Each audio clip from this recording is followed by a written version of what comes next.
Olá! Muitos acreditam que após a segunda vinda de Jesus, ainda vai existir um grupo de pessoas que terão, quem sabe, uma segunda chance. E existe um texto na Bíblia, aqui em Apocalipse, no capítulo 20, verso 3, que aparentemente dá a entender realmente isso, porque olha só o que diz o verso 3 de Apocalipse 20. Então o anjo jogou o diabo no abismo e trancou e selou a porta para que ele não enganasse mais as nações até terminarem os 1000 anos. Depois desses 1000 anos, é preciso que ele seja solto por um pouco de tempo. Se ele foi preso durante o milênio, que é após a segunda vinda de Jesus, para que ele não atentasse às nações, que nações são essas? Será que aqui a Bíblia está dizendo que depois da segunda vinda de Jesus, o mundo não foi completamente destruído? Ficaram nações aqui ainda vagando? Pessoas vivas? Porque se Satanás foi preso, quem eram essas nações? Esta e muitas outras questões você vai acompanhar agora, pois está no ar, Na Mira da Verdade.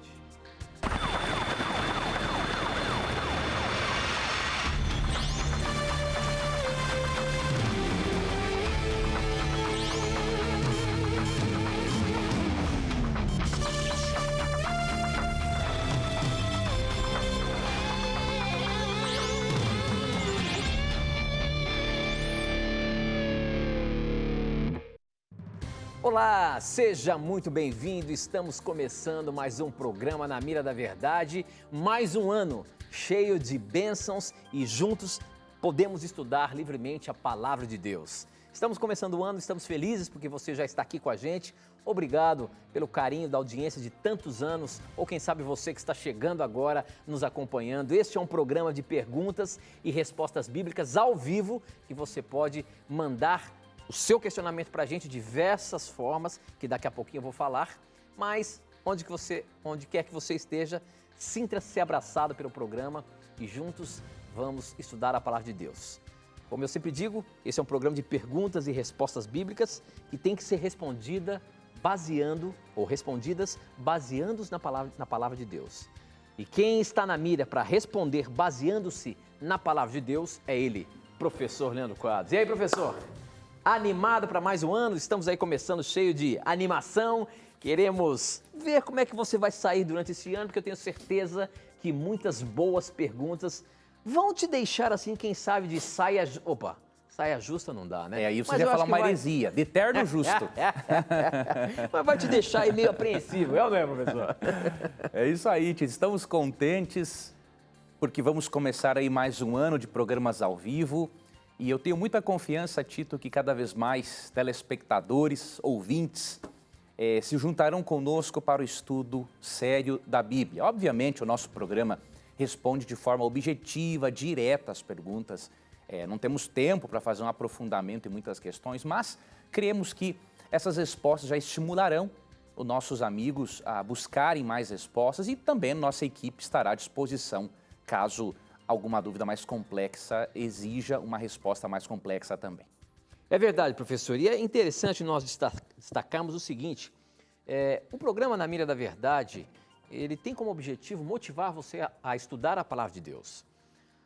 O nosso intuito aqui é que não importa qual denominação você pertença, quais são as suas crenças, mas o que nós queremos apresentar aqui é a pura Palavra de Deus.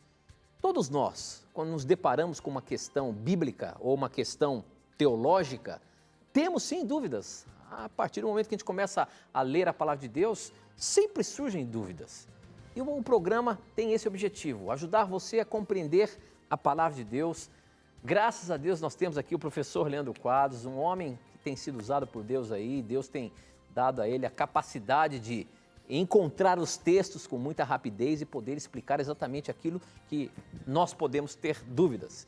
Então, obrigado pelo carinho da sua audiência, você, meu irmão da Igreja Assembleia de Deus, você, meu irmão da Igreja Quadrangular, da Igreja Renascer, da Igreja Católica, você presbiteriano, batista, metodista, todos vocês da Igreja Universal, do Reino de Deus, enfim, Não importa a sua denominação religiosa, o importante é que juntos estamos aqui para estudarmos a palavra de Deus.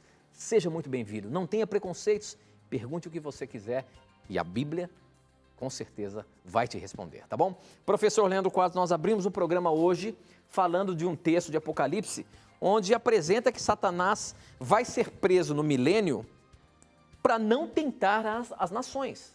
Ora, se a gente explica sempre aqui no programa de que quando Jesus volta, aqueles que morreram em Cristo serão arrebatados e aqueles serão ressuscitados e aqueles que, por ocasião da volta de Jesus, estiverem vivos, serão arrebatados juntos. Todos os salvos irão para o céu passar por 1000 anos e Satanás vai ficar preso aqui. Agora, o texto de Apocalipse diz que ele vai ficar preso porque ele não vai poder tentar as nações. Como a gente compreender esse texto? Realmente, o texto está dizendo de que vai haver nações vivas ainda depois da segunda vinda de Cristo? Essa é uma pergunta, Tito, importante, porque existem interpretações diferentes quanto ao capítulo 20 do Apocalipse, né? O capítulo 20 do Apocalipse fala do milênio, 1000 anos. E existem algumas correntes interpretativas que analisam o capítulo de forma diferente. Por exemplo, os pré-tribulacionistas, creem que primeiro ocorre a volta de Cristo e depois o milênio. Os pós-tribulacionistas creem que primeiro vem o milênio, depois a volta de Cristo. E tem os amilenistas que creem no simbolismo do milênio. Nós cremos que o correto é interpretarmos o capítulo de uma forma pré-milenarista, ou seja, primeiro Cristo volta, por ocasião da grande tribulação para livrar os seus filhos e depois vem o milênio em que os justos estão no céu e os ímpios mortos na terra. Nós cremos nisso por seguirmos uma sequência lógica de Apocalipse. No capítulo 19, por exemplo, 11 em diante, nós percebemos que primeiro Cristo volta. Todo o capítulo 19, na verdade, do 11 também, do 11 até o 21, primeiro Cristo volta. Aí depois a menção do milênio. Então cremos nessa sequência lógica simples, Mesmo entendendo, obviamente, que muitos capítulos bíblicos não seguem uma sequência lógica. Entretanto, o relato aqui, ele demonstra uma sequência sólida, diríamos assim, uma sequência fluida, que nos dá a entender que primeiro vem a volta de Cristo e que depois ocorre o chamado período de 1000 anos ou milênio. Quanto ao versículo 3, precisamos interpretá-lo contextualmente. Para entendermos quem são essas nações a quem Satanás não poderá enganar durante 1000 anos, é importante lermos os versos 4 a 6. Isso aqui vai ser importante. Depois você lê na sua casa também dos versos 7 ao 10, para você pegar mais detalhes, tá? Mas a princípio, vou ler do verso 4 até o 6.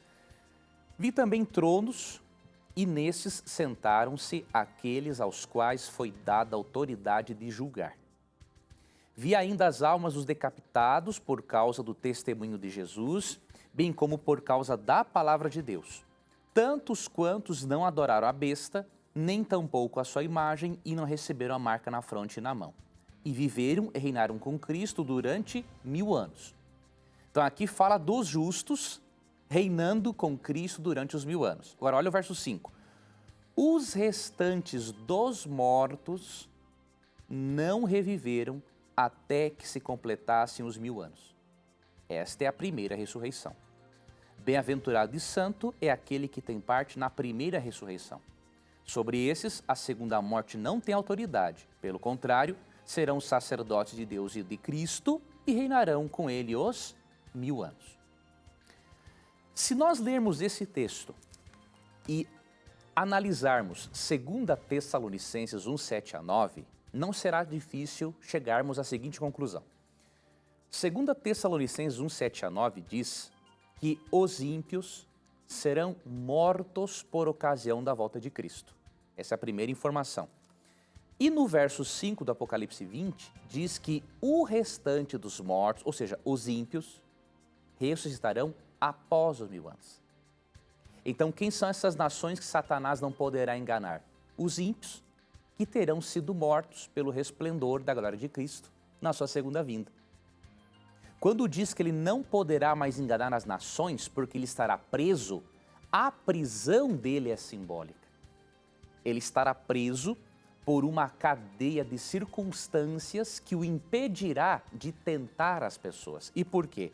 Os justos estarão no céu, reinando com Cristo durante 1000 anos, e os ímpios estarão mortos. Prova disso, um dos textos que eu repito, 2 Tessalonicenses 1, 7 e 9 menciona que, por ocasião da volta de Cristo, os ímpios são mortos. Você vê também esse quadro em Apocalipse 6, 14 a 17.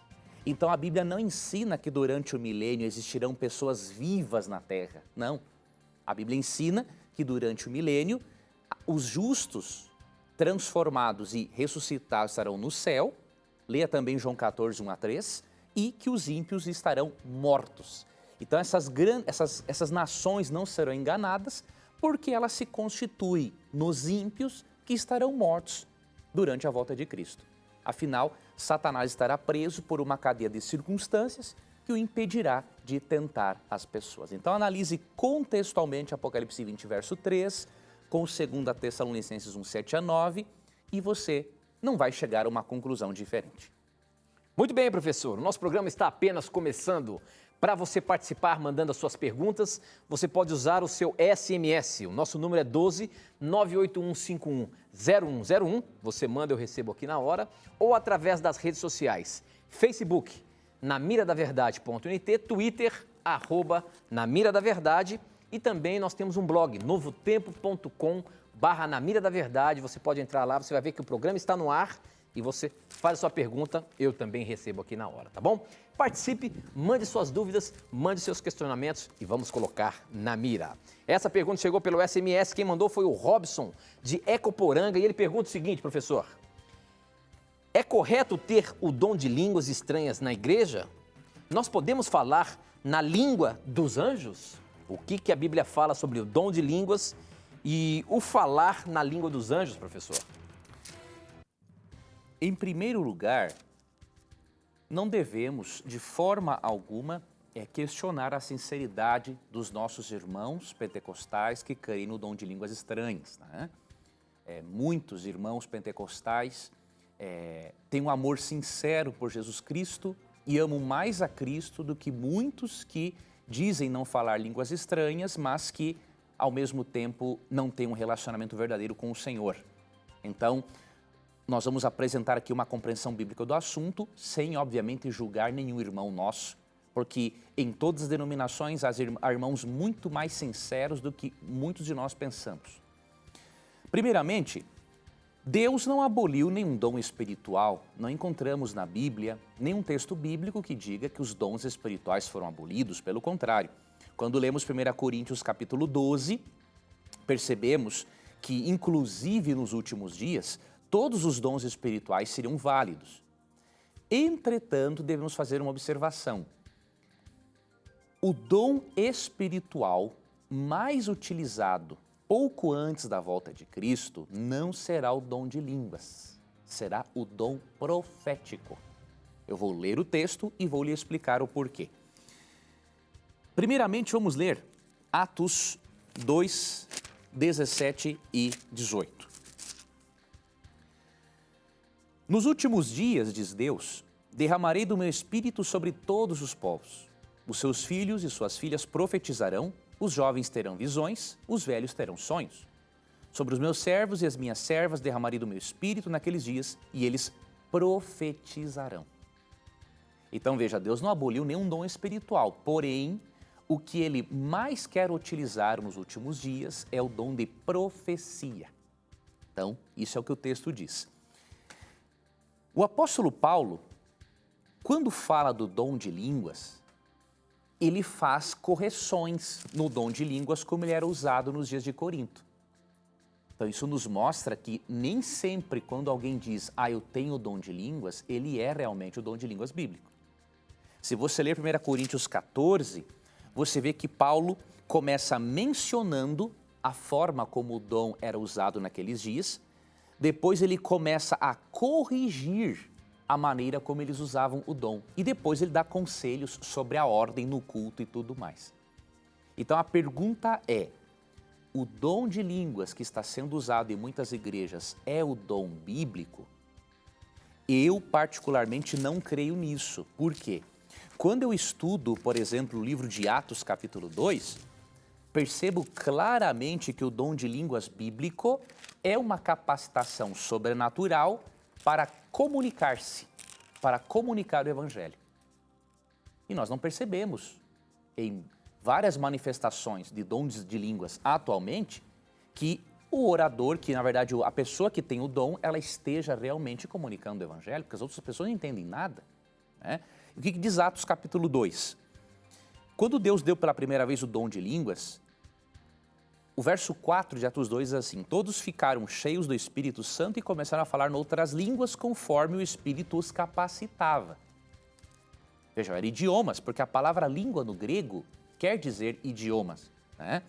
E aí, no verso 6, ouvindo-se o som, ajuntou-se uma multidão que ficou perplexa, pois cada um os ouvia falar em sua própria língua, em seu próprio idioma. Então, resumindo, o dom de línguas bíblicas é um dom de idiomas. Nada na Bíblia ensina que podemos falar algo que ninguém entenda. Deus é um comunicador e um comunicador faz-se entender. Então, mesmo não crendo na abolição dos dons espirituais, primeiro ponto, cremos que o dom mais usado por Deus nos últimos dias é e será o dom profético. E, em segundo lugar, não cremos que muitas manifestações atuais sejam o dom de línguas bíblico. Muito bem, professor. Estou vendo uma pergunta aqui que tem a ver muito com o momento que a gente passa na história do nosso país. A questão é a seguinte, como entender Romanos 13, dos versos de 1 a 7? Aqui está falando, professor, sobre as autoridades. Olha só o que diz, obediência às autoridades. Obedeçam às autoridades todos vocês, pois nenhuma autoridade existe sem a permissão de Deus. E as que existem foram colocadas nos seus lugares por Ele. Assim, quem se revolta contra as autoridades está se revoltando contra Deus, o que Deus ordenou. E os que agem desse modo serão condenados. Somente os que fazem o mal devem ter medo dos governantes, e não os que fazem o bem. Se você não quiser ter medo das autoridades, não faça o que é bom. Não faça o que é bom e eles ou melhor, então faça o que é bom e eles e a elas o elogiarão. Porque as autoridades estão a serviço de Deus para o bem de vocês. Mas se vocês fazem o mal, então tenham medo, pois as autoridades de fato têm o poder para castigar. Elas estão a serviço de Deus e trazem o castigo dele sobre os que fazem o mal. E é por isso que vocês devem obedecer às autoridades, não somente por causa do castigo de Deus, mas também porque a sua consciência manda que vocês façam isso. Enfim, e vai falando sobre as autoridades, sobre os governantes.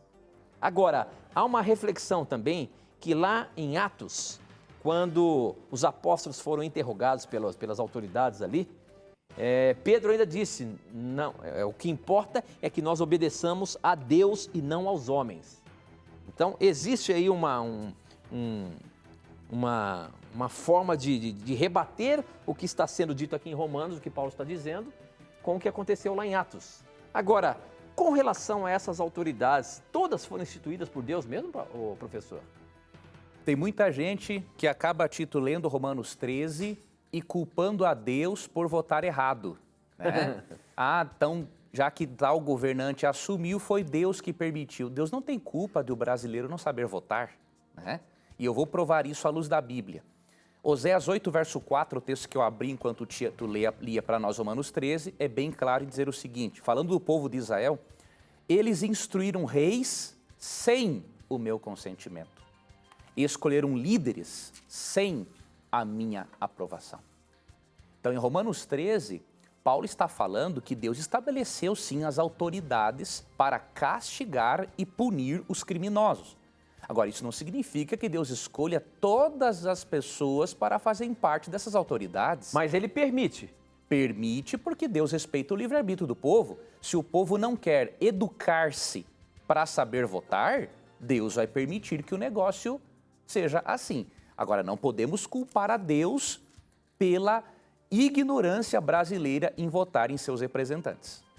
Agora, pelo que ele fala aqui, professor, dá a entender também que ele está falando sobre as autoridades constituídas, por exemplo, o poder de polícia e tudo mais. Quando ele fala, se você não fizer o bem, se você fizer o bem, você não vai ter o problema. Se você fizer o mal, você vai, de fato, ser maltratado. Ele está falando também sobre isso, não é? Com certeza, Tito. É isso aí. Deus estabeleceu o judiciário, Deus estabeleceu os policiais, civis, militares, rodoviários, né? Agora, não quer dizer que Deus, às vezes, porque tem vezes, Tito, eu sei porque o meu pai trabalhou na polícia e tudo, infelizmente, existem pessoas que dizem ser policiais, mas não são, né? Acabam se aproveitando da sua posição e maltratando os outros, mas a grande maioria realmente está ali porque Deus o colocou. E essas pessoas, como diz a Bíblia, têm que respeitar esse tipo de autoridade, né? Então isso é muito importante. E o cristão tem que ser uma pessoa que respeite as leis do seu país, de sua cidade, enfim, não é isso? Tem que respeitar, tem que apoiar as autoridades. Eu fico muito chateado de ver na televisão, por exemplo, é muito comum, né? Quando um policial ou outro comete um exagero, a mídia cai em cima do policial. Agora, não falam, né, das grandes coisas que a polícia faz para defender do crime, o perigo que o policial enfrenta para lidar com o bandido. Então, querida população, não avalie pequenos erros ou erros isolados, não generalize, né? Nós temos uma polícia séria, infelizmente muito mal remunerada, mas temos uma polícia séria e não são casos isolados que devem levar você a desrespeitar as autoridades de forma alguma. Muito bem. Ok, quem mandou essa pergunta foi o Alvin, ele é de Serra, no Espírito Santo, obrigado pela sua participação. Ele mandou pelo nosso blog novotempo.com/Na Mira da Verdade. Agora tem uma pergunta aqui que chegou pelo nosso Facebook, quem mandou foi a Regina Oliveira e ela diz o seguinte: nesse domingo, eu e meu esposo tomamos a decisão pelo batismo. Já fomos batizados numa outra denominação a qual congregávamos. Estamos muito felizes e sabemos que alguns parentes e amigos irão nos criticar. Afinal, a Bíblia diz um só batismo. Mas já entendemos que não é no contexto colocado nas igrejas por aí. A minha pergunta é, estamos fazendo o correto?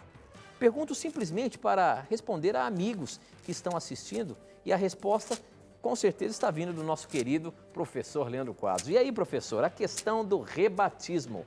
O que a Bíblia nos orienta? Ela aprova, não aprova? Como é que é? Parabéns, meus irmãos, pela decisão de vocês ampliarem ainda mais o conhecimento de vocês nas verdades bíblicas. Veja, a Bíblia, ela não manda rebatizar e também não o proíbe. Então, vou ler um texto para você e vamos comentar um pouquinho a respeito. Efésios 4:5 diz assim, que há um só Deus, uma só fé e um só batismo. Vocês estão corretos quando entenderam que o texto fala no sentido qualitativo e não quantitativo. Não fala no sentido numérico, quantidade, mas de qualidade, né? Há um Deus verdadeiro, há uma fé verdadeira, há um batismo verdadeiro, que é o batismo nas águas, por imersão. Mesmo que a Bíblia não mande rebatizar, nós vemos um exemplo de discípulos sendo batizados nas águas novamente, por eles não terem tido um pleno conhecimento da verdade. Em Atos 19, 1-6, vemos este exemplo, 12 discípulos sendo batizados nas águas novamente para receber o Espírito Santo, porque antes eles nem sabiam da existência do Espírito Santo. Então, com base nessas poucas informações que temos, nós cremos que a Bíblia não manda rebatizar e nem o proíbe. Então, o que nós entendemos no seu caso? Eu não vou mencionar outros casos por causa do tempo, mas no seu caso, minha irmã e meu irmão, se vocês já foram batizados nas águas por imersão, vocês são livres para decidir se vão filiar-se a uma nova igreja por meio de uma profissão de fé ou por meio de um novo batismo. Isso quem tem que decidir são vocês com o Espírito Santo. Nem eu, nem pessoa alguma pode ser voz para você nesse sentido. Então, se o Espírito Santo colocou no coração de vocês que vocês devem refazer o casamento espiritual com Cristo por meio da cerimônia de um novo batismo, façam isso. Agora, se ele colocar no coração de vocês que a profissão de fé basta, também está ótimo. No caso aqui, eles foram batizados já, né, professor? Sim, é por isso que eu falei da profissão de fé. Né? Então, nesse caso, se o Espírito Santo colocou no seu coração isso, então siga adiante, porque o mais importante é você abraçar as verdades bíblicas que você está aprendendo. Sim, eles se rebatizaram. É isso que ele falou. Nesse domingo eles se rebatizaram. Sim. Ou melhor, não se rebatizaram, batizaram numa nova denominação. E é por isso que eles estavam com essa dúvida aí. Correto? Certo. Ok, muito bem. Participe do programa, mande a sua pergunta por SMS. O número é 12 981510101 e pelas redes sociais Facebook, namiradaverdade.nt, Twitter, @namiradaverdade e o nosso blog novotempo.com/namiradaverdade, tá bom? Participe, nós temos ainda algum tempinho, você tem como mandar a sua pergunta pra gente. Essa aqui chegou pelo nosso SMS, o nome é Andressa, ela é de Sorocaba e a pergunta dela é o seguinte: o Espírito Santo tem o mesmo poder e igualdade do de Satanás? Professor, o Espírito Santo tem o mesmo poder que Satanás? Não podemos crer nisso. O Espírito Santo tem um poder infinitamente maior, né? O Espírito Santo é Deus. É esse que é o detalhe. Aí é que está um detalhe importante, né? Nós não podemos jamais pensar que uma pessoa da divindade tem igual poder ou menos que Satanás. Isso é impossível, né? A Bíblia diz em muitos textos que Deus é todo-poderoso. Só Deus é chamado de todo-poderoso na Bíblia, né? Satanás nunca é chamado de todo-poderoso e nunca foi nem vai ser, né? Agora, Atos 5:4 que fala do Espírito Santo, versos 13 e 4. Então perguntou Pedro: Ananias, como você permitiu que Satanás enchesse o seu coração ao ponto de você mentir ao Espírito Santo e guardar para si uma parte do dinheiro que recebeu pela propriedade? Ela não lhe pertencia? E depois de vendido o dinheiro não estava em seu poder? O que o levou a pensar em fazer tal coisa? Você não mentiu aos homens, mas sim a Deus. Ou seja, mentir para o Espírito Santo, aqui no verso 3, equivaleu a mentir para Deus, no versículo 4. Se Deus é todo-poderoso e o Espírito Santo é Deus, o Espírito Santo é onipotente, é todo-poderoso, e o poder de Satanás é uma fagulhinha, poderíamos dizer assim, a grosso modo, em comparação com o poder do Espírito Santo. Não tem como comparar uma coisa dessa. Muito bem, nós temos que ir para o intervalo, mas aproveite o intervalo, mande as suas dúvidas para a gente. Não sai daí não, a gente volta já já.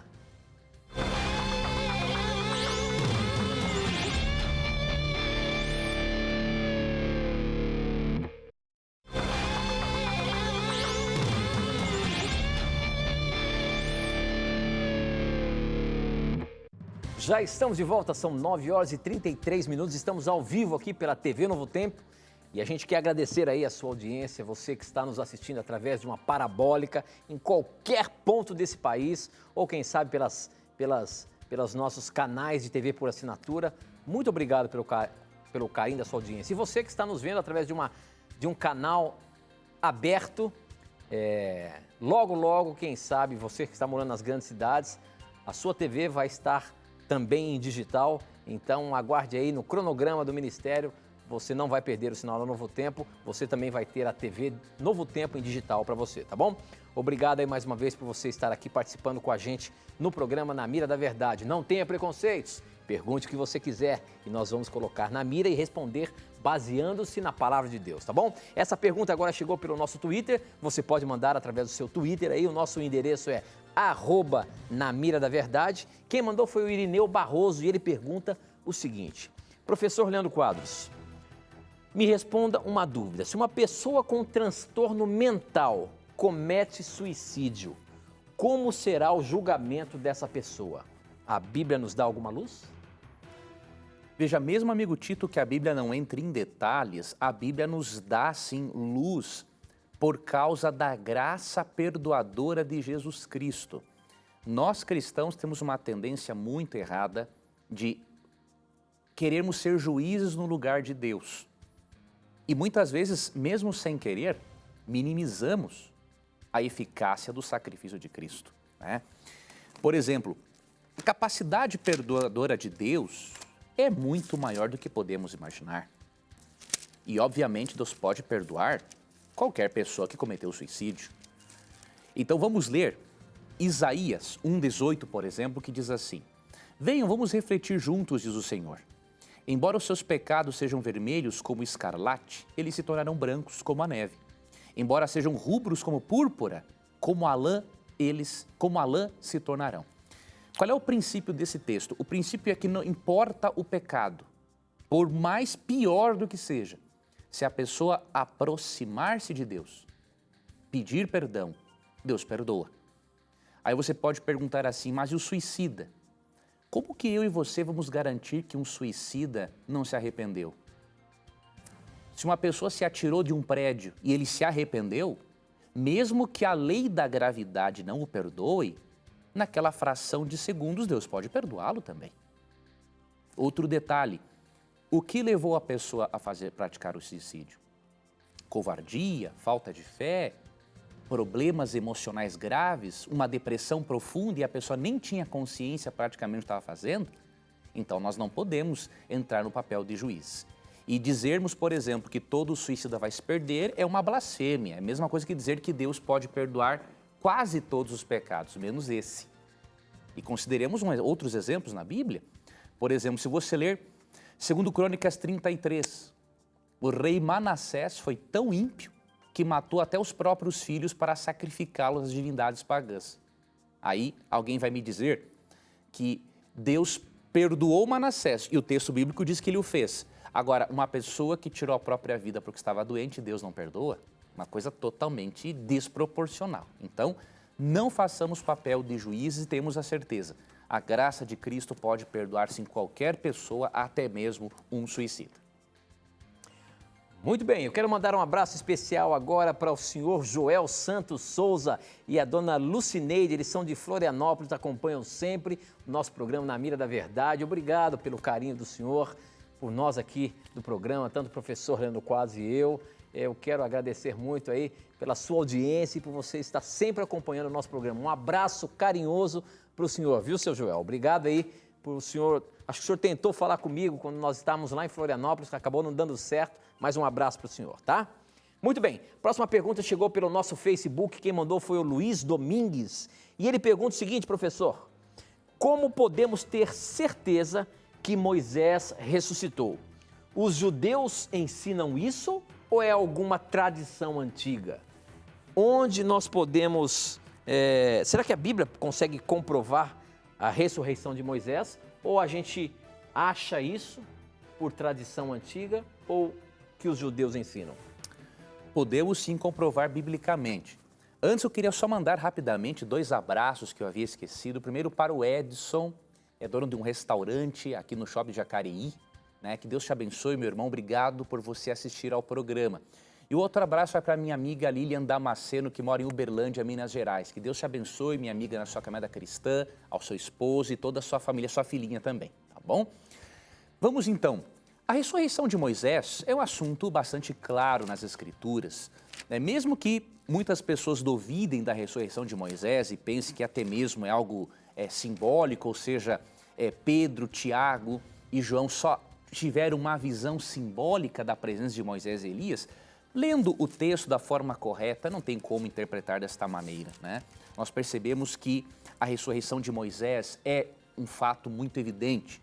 Por exemplo, Judas 1,9 é um texto interessante. Antes de eu ler a transfiguração de Jesus em Mateus 17, Judas 1,9 é um texto que, mesmo que seja uma citação de um livro não inspirado, o Espírito Santo mostrou para Judas que essa citação era correta e ela está na Bíblia. Então Deus não permitiu, o Espírito Santo não teve um deslize e permitiu que algo errado fosse colocado na Bíblia. Né?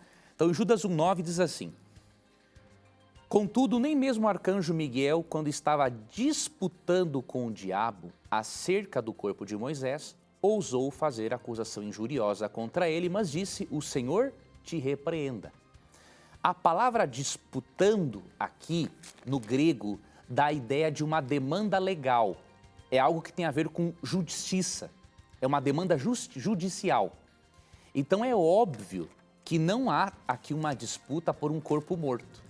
Tem nada a ver. A pessoa disputar um corpo morto, não. Quem vai enterrar sou eu. Não, quem vai enterrar sou eu. Não, quem fica com o corpo morto sou eu. Não, quem fica sou eu. Nada a ver. Tá? Então essa palavra disputa no grego é uma demanda judicial. Ou seja, se Moisés merecia ou não ser ressuscitado. Essa é a questão. E por isso que em Mateus 17, não é, 1 em diante, nós percebemos que Moisés pôde aparecer a Jesus.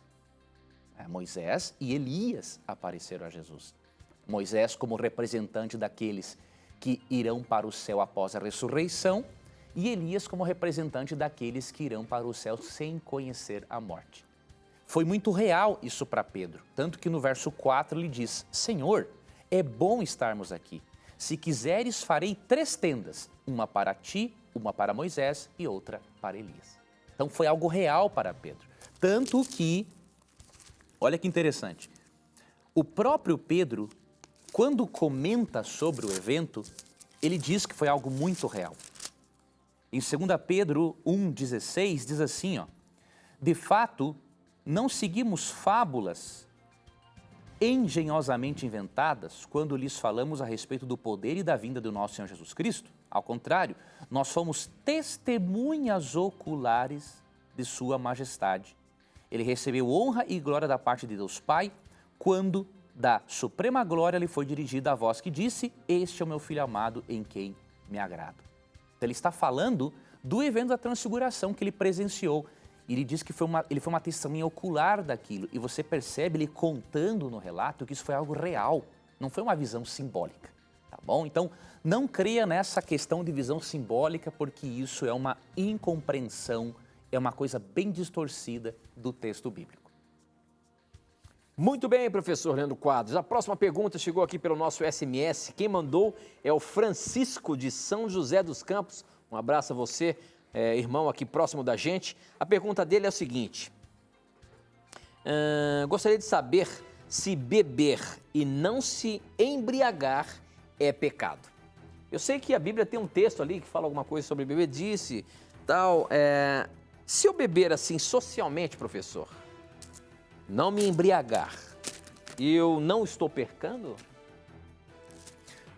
Há um texto bíblico que nos mostra que Deus não recomenda nem mesmo beber socialmente. Mesmo que em ocasiões nós percebamos na Bíblia que vários personagens bíblicos beberam, né? Nós percebemos que o propósito de Deus nunca foi que o ser humano usasse bebida alcoólica, né? Bebida fermentada. Eu vou ler o texto bíblico e vou dar uma explicação breve para você perceber isso. Em Provérbios 23, 29 a 31, vamos ler o 31 primeiramente, diz assim, não olhes para o vinho quando aparece vermelho, quando cintila no copo e escorre suavemente. Então veja, a Bíblia diz que é nem para olhar, para já não sentir a tentação de usar. E por quê? Não há doses pequenas, seguras de álcool para o nosso organismo. Óbvio, menos álcool faz menos mal, mas não é seguro para o cérebro. Quer ver um exemplo? Uma quantidade mínima de álcool presente no sangue já é apontada no bafômetro. E o camarada vai receber uma punição por isso, porque não há quantidade mínima de álcool segura para você dirigir. Então, se isso afeta o seu sistema nervoso central e afeta os seus reflexos, você acha que vai ser do plano de Deus que você use uma coisa dessas? É óbvio que não é, ok? Então, se você tem, amigo telespectador e ouvinte, a doença do alcoolismo, veja, é um outro caso. Papai do céu entende você, ele quer e vai ajudar você a libertar-se do vício, tá bom? Mesmo que você tenha recaídas, viu? Deixa eu lhe dar uma boa notícia, a graça de Jesus lhe assiste. Não é porque você tem recaídas no álcool que pensa assim, estou perdido, vou desistir. Não, pelo contrário, não importa. O que importa para Deus é que você está lutando e Deus vai lhe dar a vitória. Então siga adiante, a graça de Cristo é maior do que o seu vício, fique tranquilo, tá bom? Estou falando de uma outra ocasião de pessoas que não têm a doença do alcoolismo e acham que beber um pouquinho não vai trazer problemas. É óbvio que vai trazer problemas. Muito bem, você fica agora com o momento da mentira.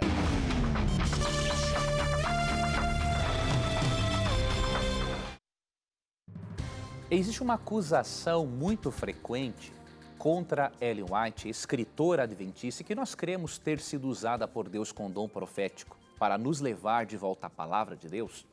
Há uma acusação muito frequente de que ela recebeu uma falsa visão de Deus, de que a porta da graça estaria fechada para a salvação das pessoas após 22 de outubro de 1844. Eu posso dar a certeza a você, amigo telespectador e ouvinte, que essa interpretação é muito mentirosa. E por que é mentirosa? Muitos críticos que estão totalmente cegados por causa do ódio e muitas vezes cegados pelo próprio diabo, eles acabam lendo coisas que não existem, coisas que não existem.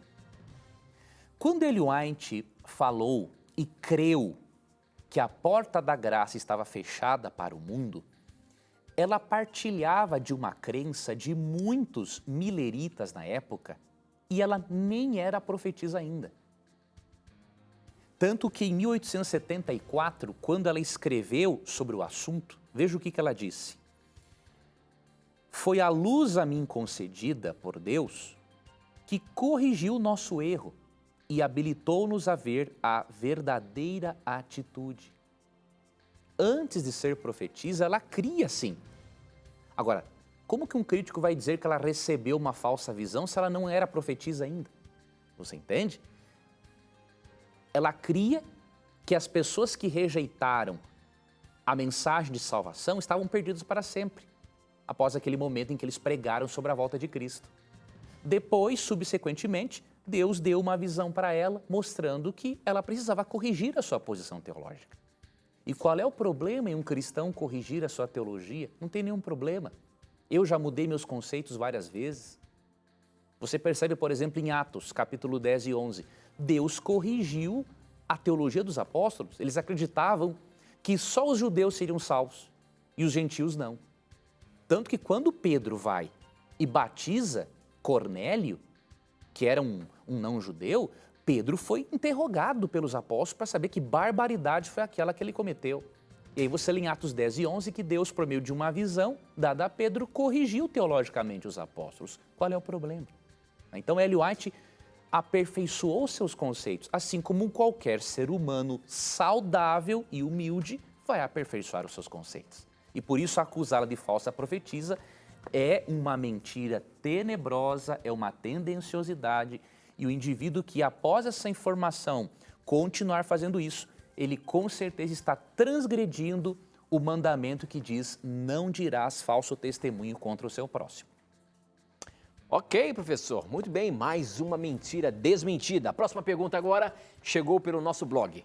Quem mandou foi a Vânia, de Brasília, Distrito Federal, e ela pergunta o seguinte: gostaria que me esclarecessem sobre a primícia que está em Ezequiel 44:30. Além dos dízimos e ofertas, devo primiciar para o meu líder? O texto de Ezequiel 44:30 diz o seguinte, professor. Tá aqui, ó. Os sacerdotes receberão o melhor de todas as primeiras colheitas, ou seja, as primícias, e de tudo mais que for oferecido a mim.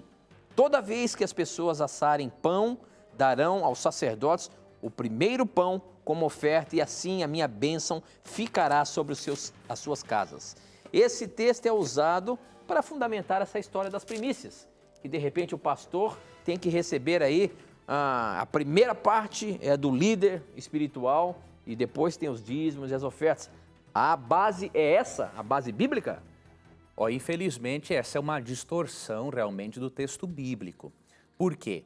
Quando Deus pedia as primícias da colheita para o sacerdote, eles viviam numa sociedade agrícola e o sacerdote e os levitas, eles não tinham terras, como os demais israelitas tinham.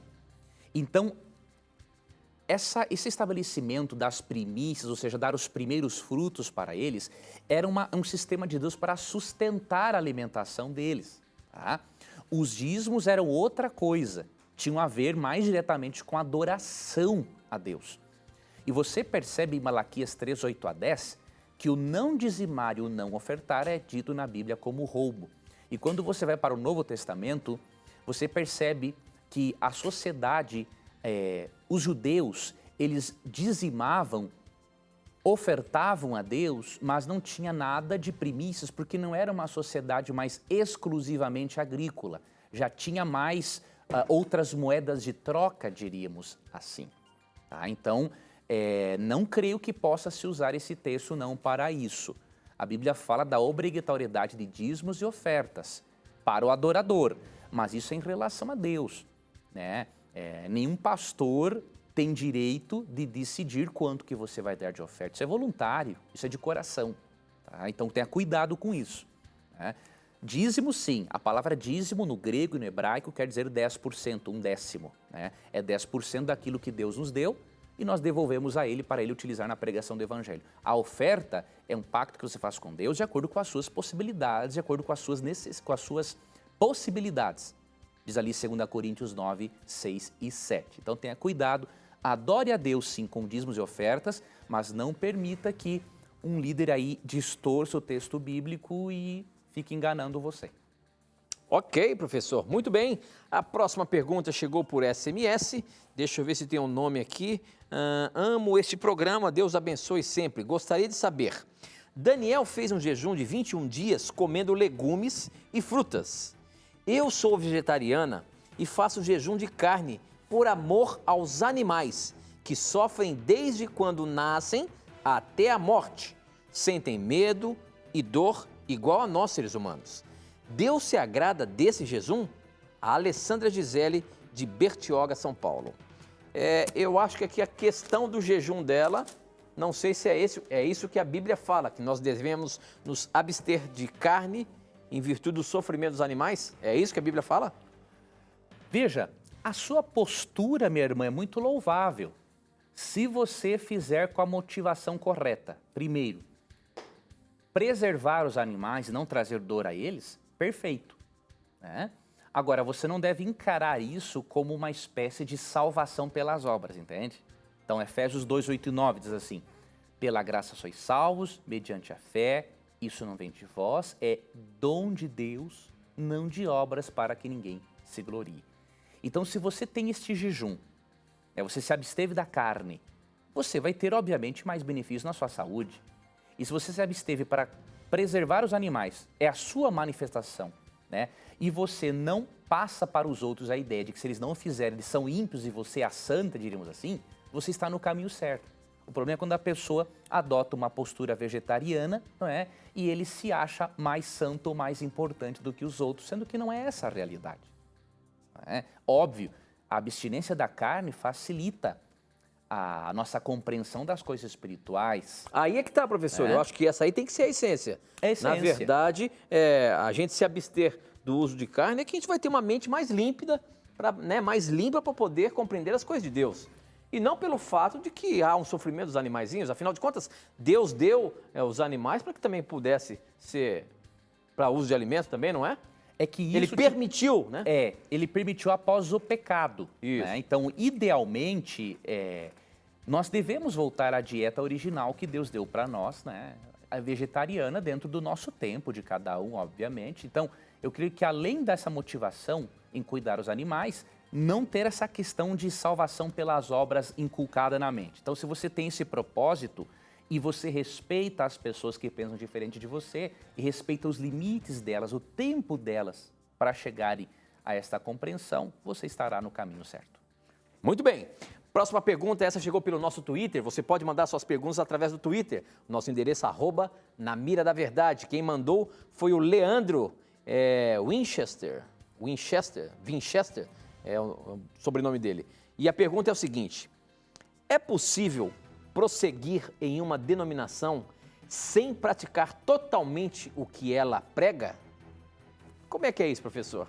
Eu consigo permanecer na minha denominação religiosa se eu não consigo cumprir o que ela prega ou não acho certo o que ela está ensinando?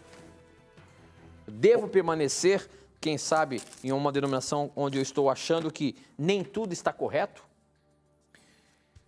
Tem um texto bíblico que eu vou ler para o nosso telespectador e também para o nosso ouvinte refletir. Amós capítulo 3, verso 3. Duas pessoas andarão juntas se não estiverem de acordo? Esta pergunta deve levar você à reflexão. Eu não creio que por muito tempo você consiga fazer isso. É possível? É, mas haverão problemas, né? Então, se as suas crenças atuais são totalmente diferentes da sua denominação religiosa, esse texto me mostra que vocês não vão conseguir, diríamos assim, andar juntos, sem um comum acordo. Aí você tem que analisar a Bíblia e orar ao Espírito Santo e perguntar assim: Espírito Santo, eu estou certo ou a minha igreja está certa? Se a sua igreja estiver certa, o Espírito Santo vai dar humildade a você para permanecer nela. Se você, por estudar a Bíblia, percebeu que a sua igreja está errada, doutrinariamente falando, então talvez ele queira que você permaneça só por um pouco mais de tempo para testemunhar para os seus irmãos com amor, carinho e respeito, e depois filie-se a uma denominação religiosa que crê nas mesmas coisas que você. Porque esse princípio de Amós 3,3 fala, né? Não tem como andar juntos pessoas que não têm um comum acordo. Então, avalie, ore a Deus, Ele vai dizer para você o momento certo. Muito bem, professor. Tem um questionamento que acabou de chegar aqui no SMS, ela estava terminando de escrever ainda, estou lendo aqui, bem interessante. Não tem o nome da pessoa, mas olha só o que diz. Professor, por favor, me responde. Assisto vocês sempre. Pelo amor de Deus, me tire essa dúvida. Olha só. Escuto muitos pastores colocando a culpa nas mulheres por terem homens ignorantes e covardes. Porque a Bíblia diz que a mulher sábia edifica a sua casa. Então, nós mulheres temos 100% de responsabilidade por maridos mau caráter? Pelo amor de Deus, me responda. E aí, professor, tem pastor que está dizendo aí que se o marido bate na esposa, se ele é ignorante, a culpa é dela mesmo. Porque a mulher, a Bíblia diz que a mulher sábia edifica a sua casa. Veja, esse é o perigo de ler-se a Bíblia professor. De uma forma muito parcial. A Bíblia diz que a mulher edifica a sua casa, mas a Bíblia também diz em Efésios 5, 28 o seguinte: da mesma forma, os maridos devem amar cada um a sua mulher como a seu próprio corpo. Quem ama a sua mulher, a si mesmo se ama. Então, lógico, algumas mulheres, infelizmente, não sabem resolver as coisas e acabam impulsionando brigas. É uma realidade. Agora, a esposa não tem culpa do cara ser grosso, ignorante, é óbvio que não, isso é culpa dele, né? Ele tem que buscar uma conversão verdadeira, buscar um tratamento psicoterápico para entender que momento na infância ele sofreu algum abuso e o levou a ser um abusador também. E outra, minha amiga, se você apanha do marido, denuncia para a polícia, tá? Não tem conversa. Homem que bate mulher tem que ser bem repreendido pela polícia. Tá, okay? Então não tem culpa não. Não é desculpa para ser grosso, né? Óbvio, há explicações, mas desculpa não. Cada um tem o seu livre-arbítrio e pode decidir se vai ser grosso ou se vai ser uma pessoa amável com a sua esposa. Ok, professor, muito bem. Com essa nós terminamos mais um programa Na Mira da Verdade. Lembrando que amanhã nós temos ao vivo na Rádio Novo Tempo. Se você tem a Novo Tempo aí, acompanha a gente. A gente se encontra quarta-feira, se Deus quiser. Obrigado, amigo ouvinte, amigo telespectador. E lembre-se que ao longo deste novo ano que vamos ter ao vivo, se você continuar tendo a coragem de perguntar a Bíblia, unicamente a Bíblia, vai ter a coragem de lhe responder. E aqui no Beco, você já sabe, sempre suas dúvidas, os seus questionamentos estarão na mira da verdade. Até o nosso próximo encontro. Tchau.